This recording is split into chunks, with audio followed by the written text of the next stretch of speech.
और आज भी बुद्ध इसलिए है क्योंकि भारत के प्रधानमंत्री को अमेरिका में याद आता है बुद्ध के नहीं, युद्ध के नहीं, बुद्ध के देश हैं, और यहाँ त्रिशूल तलवार बांट रहे हैं। तो ये एक चुनौती है मेरे सामने।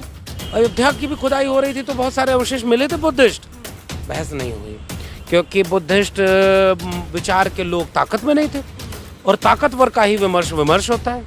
कमजोर की भावनाएं नहीं होती हैं। हाँ, अब कमजोर की भावनाएं, आदिवासी कोई भावना नहीं है, गोली मार दो, कह दो अरे गलती हो गई, कोई बात नहीं। नमस्कार, द जनता लाइव देख रहे हैं आप और मैं हूं आपके साथ पूजा। इस वक्त देश में हर जगह, हर मस्जिद के नीचे एकाएक भगवान की मूर्तियां और शिवलिंग निकलने लगे हैं। ऐसा हिंदू संगठनों का कहना है कि जिस मस्जिद को भी तोड़ा जाएगा उसके नीचे से शिवलिंग या किसी अन्य देवी देवता की मूर्तियां निकलेंगी। लेकिन प्रधानमंत्री जब विदेशों का दौरा करते हैं तो खुद को बड़े गर्व से बुद्ध की धरती से आया हुआ बताते हैं, और भारत की धरती भी जहां भी खोदी जाती है वहां बुद्ध के अवशेष प्राप्त होते हैं। मेरे साथ इस वक्त प्रोफेसर लक्ष्मण यादव हैं। सर, बहुत स्वागत है आपका द जनता लाइव पर। बहुत शुक्रिया। और अभी हाल ही में आप शिरपुर होकर आए हैं, वहाँ भी यही एक कारण था कि जब उत्खनन हुआ तो वहाँ से बुद्ध की जो अवशेष हैं वो मिले हैं। इस तरीके से हम देखिए, उत्तर प्रदेश की बात करें या तमाम जितने भी राज्य हैं वहाँ पर उत्खनन कार्य होते हैं तो बुद्ध के अवशेष प्राप्त होते हैं। ज्ञानव्यापी मस्जिद को लेकर जिस तरीके से विवाद हो रहा है कि शिवलिंग है, फव्वारा है, क्या कुछ है, आपको क्या लगता है कि अगर एक पूरी तरीके से, एक व्यवस्थित तरीके से उसका भी एक्सकवेशन किया जाए तो वहाँ से भी कुछ ऐसे अवशेष मिलेंगे जो सबको अचंभित कर देंगे, जो एक बार फिर ये साबित करेंगे कि ये देश एक समय में बौद्धमय था? बिल्कुल ठीक बात है। और अब इस समय तो शिवलिंग है कि नहीं, इस पे बोल दीजिए तो मुकदमा हो जाएगा, जेल हो जाएगा। ऐसा लगता है कि जो बात, जो विचार, जो ख्याल इस मुल्क के निज़ाम के जहन में आ रहा है, उसके मानने वाले लोगों के जहन में आ रहा है, भीड़ के जहन में आ रहा है, उसी से आप इत्तेफाक रखिए। आप अगर उससे इत्तेफाक नहीं रखते तो हो सकता है आप मारे जाएंगे। बहस नहीं है, आरोपित हो रहा है कि भाई हर मस्जिद के नीचे मंदिर है तो है। ये कौन तय किया? भीड़ ने। किसने तय किया? लोगों की भावनाओं ने, जो कब आहत हो जाएंगे पता नहीं चलेगा। हम लोग, पढ़ने पढ़ाने वाले लोग, इससे चिंतित इसलिए भी होते हैं कि अगर तुम्हें लगता है कि इतिहास में ऐसा हुआ है तो एक बार खुली बहस होती। ये जो भीड़ तंत्र बन रहा है, कोर्ट को भी किस तरह से क्या क्या कहा जा रहा है, कोर्ट में भी तय भी नहीं हुआ, उसके बाद भी समाज में तय हो गया कि आप उसके खिलाफ नहीं बोल सकते। प्रोफेसर रतन लाल वाले मामले में कोर्ट ने कहा कि वो जो आकृति है वो भी शिवलिंग है या नहीं अभी तय नहीं है, फिर भी आप जनता के बीच जाकर देखिए, वो कहेगा वो शिवलिंग है, खबरदार जो इसके खिलाफ। ये एक प्रवृत्ति हमें डराती है। दूसरी बात, अगर इस आदत को, इस प्रवृत्ति को थोड़ा पीछे लेके जाएं, 1948 में, 49 में बाबरी मस्जिद के नीचे से मूर्ति प्रकट हो गई थी और देश ने मान लिया था। उस मूर्ति के प्रकट होने का नतीजा कहाँ पहुँचा? मस्जिद के विध्वंस तक, जिसे सुप्रीम कोर्ट ने भी माना कि वो गलत था, गैर कानूनी था। फिर भी पक्ष में मंदिर के फैसला आया, लंबी लड़ाई हुई, रथ यात्रा निकली, लोग मारे गए, पूरे देश को सांप्रदायिक माहौल में झोंका गया। उसके बाद ऐसा लगा कि चलो राम मंदिर बन गया, सुप्रीम कोर्ट के आदेश से बन गया, एक मुद्दा खत्म हुआ, बहुत सारे लोगों ने ये मान लिया। लेकिन आपको पता नहीं था कि वो उंगली पकड़ करके कैसे कंधा पकड़ते हैं।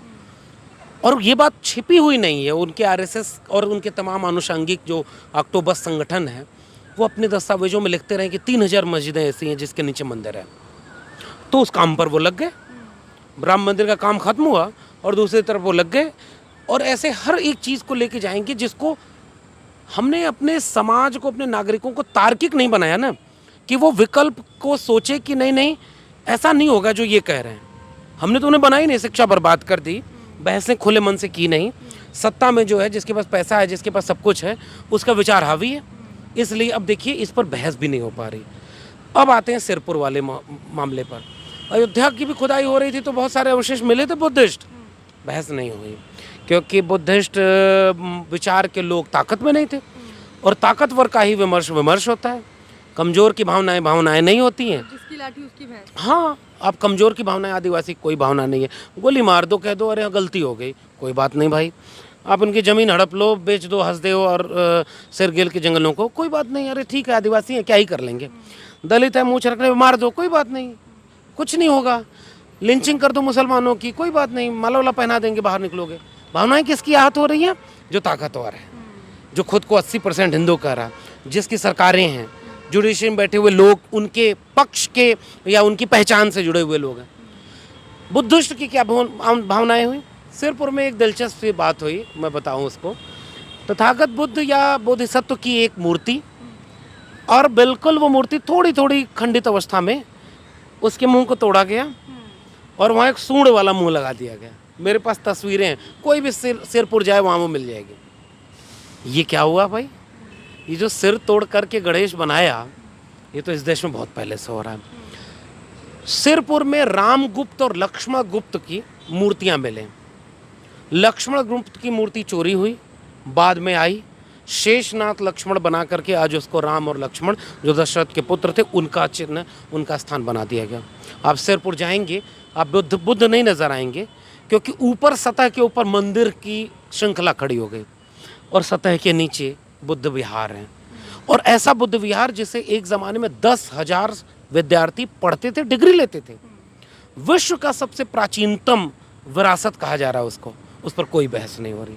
आपने दो बातें कही और इन दोनों पर आपका जवाब चाहूँगी कि तार्किकता जो है वो लोगों की ख़त्म हो रही है। तो पिछले 8 साल में जो 8 साल का बीजेपी ने कार्यकाल पूरा किया है, लोगों की तार्किकता उन 8 सालों में ख़त्म की गई है प्लानिंग के तहत। और दूसरा ये कि जिस तरीके से आपने कहा कि बुद्ध की जो मूर्ति थी उस पर गणेश की जो आकृति बनाने की कोशिश की गई थी, हम भी अक्सर जाते रहते हैं इन जगहों पर, और जब भी हम जाते हैं तो एक पैटर्न दिखता है कि जो चेहरा है वो तोड़ा गया है। तो ये पैटर्न अभी भी दिखता है, लेकिन इस पर जो आपने ताकत की बात कही कि क्योंकि लोग मेजॉरिटी में नहीं है, ताकत में नहीं है, तो वो कुछ कर नहीं सकते। तो इसके लिए लोगों को क्या कुछ करने की ज़रूरत है, आप कैसे उनको एकजुट करेंगे? और इतिहास की बात जो आप कर रहे हैं, तो इतिहास को पढ़ा जाता है, लेकिन आज ऐसा लगता है कि लोग पूजने लगे हैं एक अलग इतिहास को, जो उन्हें मजबूर किया जा रहा है पूजने के लिए। बिल्कुल ठीक बात है कि पहला सवाल जो आपका है, ऐसा बिल्कुल नहीं है।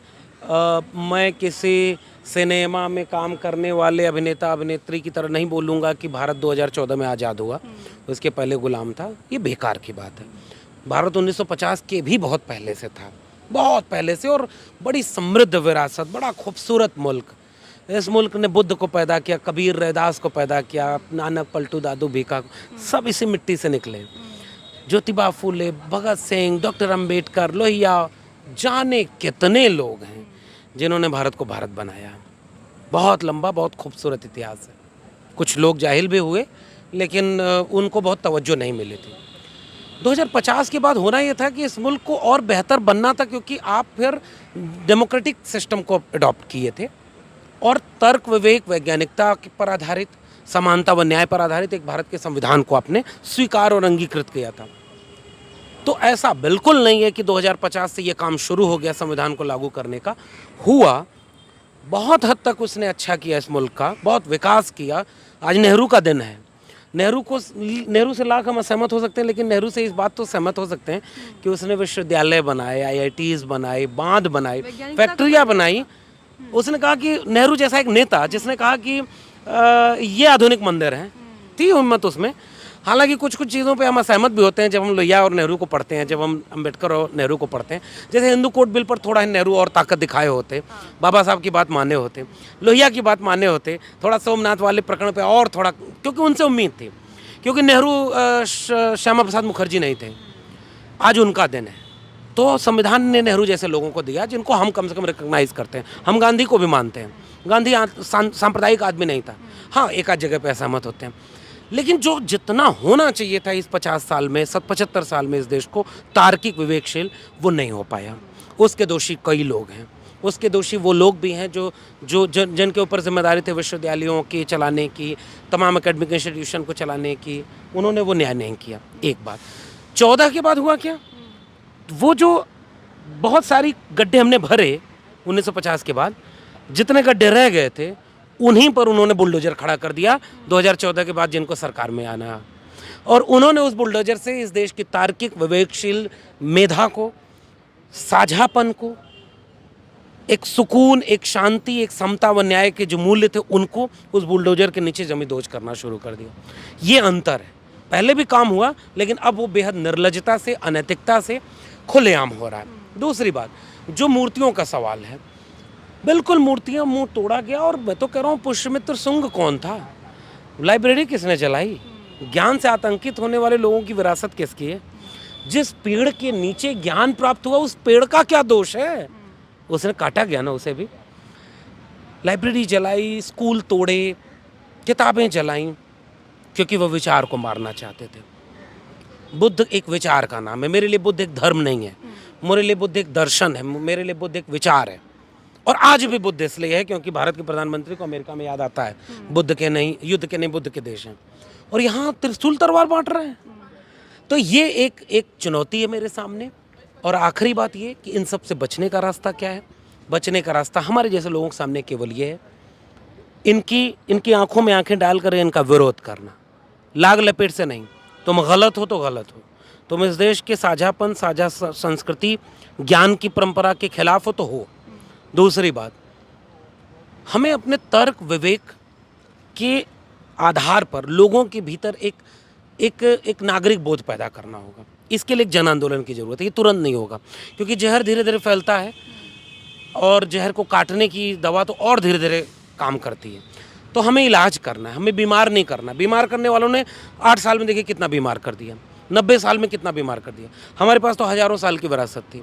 अब हमें बहुत धीरे धीरे समय लगेगा, लेकिन अपनी विरासत को क्लेम करना ये आखिरी बात है।